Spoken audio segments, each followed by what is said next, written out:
সেই কাছে করে সময় দেবেন। দেবরা কোন দেশে বলছে ভাবি আপনি কি করবেন আমরা জানি না, আমাদের কিন্তু ভাবি চাচা। কিছুক্ষণ পরে স্বামী এসে বলছে বউ তুমি কি করবো আমরা জানি না, আমার বেবি চাই।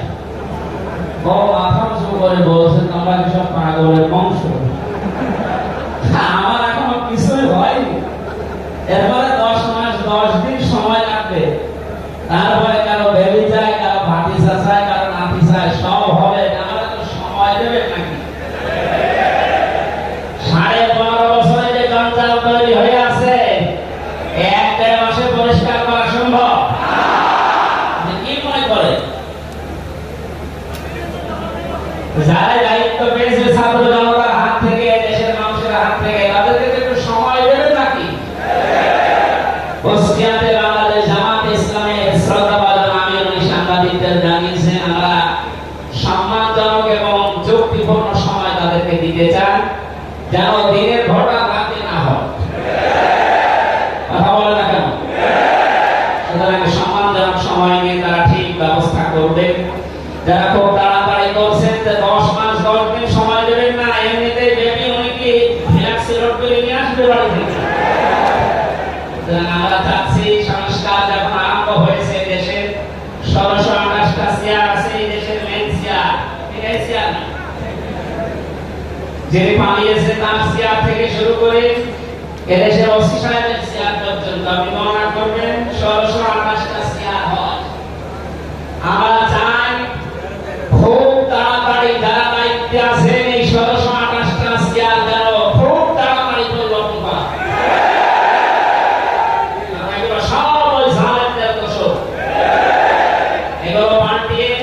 বৈষম্যের শিকার হয়ে 15.5 বছর যারা হয়েছে, যারা নিজেদের চেয়ার পর্যন্ত পৌঁছাতে পারে না, আমরা চাই তাদেরকে এই সমস্ত জায়গাগুলোতে দেওয়া হোক। যাদেরকে আমরা হেদায়েত দেই না তার বাস্তব প্রমাণকারীদের একটা ফল দেব। একজনের জন্মদিন নাকি গোপালগঞ্জে পালন করতে দেয়নি এক ওসি সাহেব, এজন্য বাইরের দেশ থেকে তাকে হুমকি দিচ্ছে যে তার নাম লিস্ট করে রাখো, আমি যদি কোনোদিন আসি তার খবর। আমি কথাটা শোনার পরে মিলালাম আল্লাহু লা ইয়াহদিল কওমা যালিমিন। আল্লাহ যে ইয়াহদি দিয়েছেন মোজারে, বর্তমান ভবিষ্যৎ, প্রেজেন্ট ফিউচার। আল্লাহ তাআলা জানিয়েছেন যে আমি জালেমদেরকে হেদায়েত দিচ্ছি না, দেব না। কালকে কল রেকর্ড শোনার পরে আমার মনে হচ্ছে ওনার কপালে হেদায়েত নেই এবং আল্লাহ দেবেও।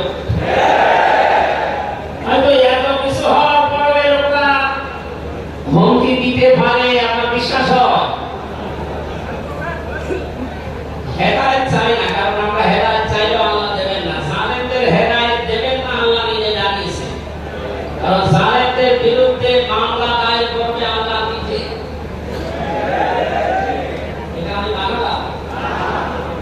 6 সূরা 25 নম্বর পারা 6 নম্বর পৃষ্ঠা 13 নম্বর লাইনের 42 নম্বর আয়াতে আছে ইন্নামাস সাবিলু আলাল্লাযীনা ইয়াযলিমুনা আন-নাস ইলা আখির আয়াত। আল্লাহ পাক বলেন অবশ্যই আমি আল্লাহ নিজে মামলা দায়ের করব, কেস করব, অভিযোগ দাখিল করব তাদের বিরুদ্ধে যারা মানুষ হয়ে মানুষের বিরুদ্ধে জুলুম করে।